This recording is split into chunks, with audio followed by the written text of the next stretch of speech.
The Back to the Future trilogy are the ultimate time travel movies. Marty McFly's journey through time is a thrilling adventure, but what can these films tell us about free will? Free will is quite nice. It's comforting to presume that we have full agency over our lives and we can basically do anything we want, unrestricted. But when you add time travel to the mix, free will starts to get a bit fuzzy. If events inevitably will or must play out in a certain way, otherwise the future goes to total manure, do you still have free will? Take the ending of Back to the Future 3. It means your future hasn't been written yet. No one's has. That's not true. We just saw a whole movie about the future. It looks very written to me. It seems like time travel and free will would not be compatible at all, and yet time travel stories frequently explore free will. A Christmas Carol has Scrooge travel to his past and future in order to change his ways. Or in my headcanon, he invests his money into becoming a Victorian Ghostbuster. In Endgame, there's heavy debate and discussion, but ultimately the characters choose to go back in time to recover the Chaos Emeralds and save the world. In Terminator, John Connor sends Kyle from a futuristic wasteland into the past, which leads to the birth of John Connor, which makes the future inevitable, and the film ends with Sarah explaining what a son must do. We have free will and freedom of choice being guided by their impact, guided by their circumstances, or given no choice whatsoever. I want to explore this relationship between free will and time travel with Back to the Future. Does Marty McFly have free will? Is the future unwritten, or is it our density? So, a brief recap. Back to the Future 1. Marty accidentally goes back in time and interrupts when his parents were supposed to meet, resulting in a paradox that he must fix before he can go home. Back to the Future 2. Marty's rival, Biff, gets a sports almanac from the future, leading to an alternate timeline where he's Donald Trump now, and Marty has to fix this before he can go home. And Back to the Future 3. Marty goes back to the Old West to rescue Doc, and they live happily ever after, and this kid points to his junk.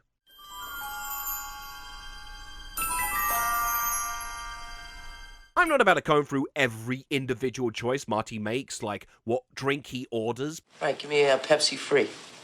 You want a Pepsi, pal? You're gonna pay for it. But in Back to the Future 1, he toys with this giant amp that Doc has for some reason, and it explodes.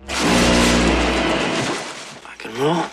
We're not into the time travel stuff yet, but we're introduced to the concept that whenever Marty does something on impulse, he tends to get punished for it. Think, McFly, think. Back to the Future incorporates many different possible timelines rather than be restricted to just one, and as a result, this can create paradoxes. Marty pushes his own father out the way of the oncoming car, thus interrupting the moment his parents were meant to fall in love, instigating a paradox where he was never born, leading to that fading away dilemma. And even when it's made clear how imperative it is to reunite his parents, he can't help but intervene whenever Biff gets involved. So why don't you make like a tree and get out of here? Marty is capable of following instructions, but whenever he takes impulsive actions, it's a major setback. When will he learn that your actions have consequences? And because of this, Back to the Future has a mutable timeline. I've covered this sort of stuff before, but basically, changes to the past have an impact on the future. Like Marty hitting this tree turns the Twin Pines Mall into the Lone Pines Mall. Or like in this deleted scene. Well, what if I go back to the future and I end up being gay? Why shouldn't you be happy? And even when things go wrong, Doc and Marty are still given the freedom to go back and correct it. In terms of free will, this leans towards libertarianism. But I don't mean this. Should someone have to have a government-issued license to drive a car? Hell no. You know, I'd like to see some competency exhibited by people before they drive. In a metaphysical sense, even if Marty has free will, that doesn't mean he's free from consequences. During the COVID lockdowns, there were requirements put in place to wear masks. Mask on! Some people took issue with that, and by some, I mean very loud and annoying. By imposing this rule, it was felt by some that it was inhibiting their freedom. And because some people would rather be irrational than wrong, they also would deny vaccines or even that the virus existed at all. But the reason to wear masks was to reduce the spread of coronavirus. It was to protect others. Resisting wearing masks on the grounds of defending free will is just stealing free will from other people instead, including those autoimmune who don't get given a choice. In Back to the Future 2, Marty's selfish desire to take the future sports almanac back to the past has disastrous results for everyone, and he's obligated to fix it, not just for the good of himself, but for the good of everyone. Except Biff. Fuck Biff. It's my fault. The whole thing is my fault. If I hadn't bought that damn book, none of this would have ever happened. So if Marty technically has free will, does anyone else?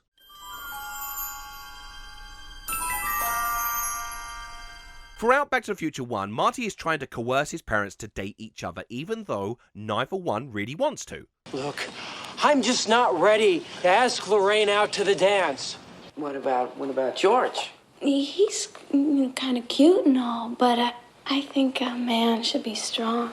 Marty resorts to some extremes to force them against their will. He lies. Because, George, she wants to go with you. She just doesn't know it yet. He threatens. Darth Vader came down from planet Vulcan and told me that if I didn't take Lorraine out, that he'd melt my brain. And sets up an elaborate ruse. Despite their will being expressed, Marty denies them, for self-preservation reasons, obviously, but he is taking away their free will. Marty's incentivized to ensure the right sequence of events happen, and while they may have small interactions which suggest some degree of freedom, they're still ultimately herded into their predetermined destiny. And how is this deception rewarded? With a more financially prosperous family, with the exact same kids, down to the sperm. And a truck! Trixie! Even Crispin Glover, who played George McFly, took issue with this ending, part of the reason why he never returned to the sequels. This now leans towards determinism, which basically suggests that there's no such thing as free will. The future is already predetermined. Marty's free will is very limited because his actions causes paradoxes. How else was Chuck Berry meant to create Johnny Be Good? What, write it himself? In the first film, Marty almost disappears because his attempts to reunite his parents nearly fails, making him cease to exist. But if he didn't exist, he wouldn't have been able to go back in time and cause the interruption in the first place. So it both must have happened and will happen. Marty's entire existence is seemingly deterministic. Even when he returns to Lone Pines, he witnesses his alternate self, apparently unaffected by the change in circumstances and affluence, to repeat everything he did before and disappear into the past to begin the loop again.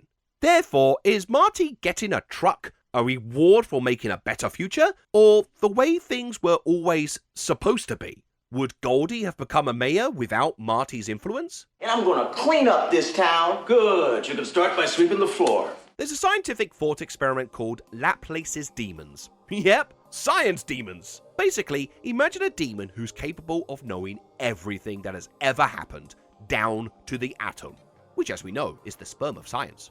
With all that data, it would, in theory, be able to predict everything that will happen in the future. Because cause and effect, with the past being the cause and the future being the effect. Obviously, this is too vast an amount of knowledge for anything to process, and there's a logical flaw in that the demon cannot predict his own future memory, but whatever. Marty does have his own demons of sorts. With access to newspapers and photos, he can see if their actions in the present are having an impact on the future or not, and alters his actions to suit that end goal. And Doc himself is also a sort of Laplace demon. Having visited the future, he knows how things will play out, and does what he can to the past to ensure things play out as they should. So with this advanced knowledge of the past and the future, that makes the present easy to predict, such as knowing exactly how someone will react when they're called Chicken! Chicken. You chicken? You yellow! For the second and third film, being called chicken causes Marty to abandon all rational thought in favour of impulsive, predictable action, even when it's counterproductive to his mission. However, the third film shows him finally learning his lesson. When he's been threatened by a shootout, instead of immediately rising to the challenge, he remains level-headed. He's an asshole. And tries to find a way to escape. And when that fails, he uses his wits to outsmart the villain. This lets him accomplish the same goal, but on his own terms, and finally shaking off those demons. Because after all, If you put your mind to it, you can accomplish anything.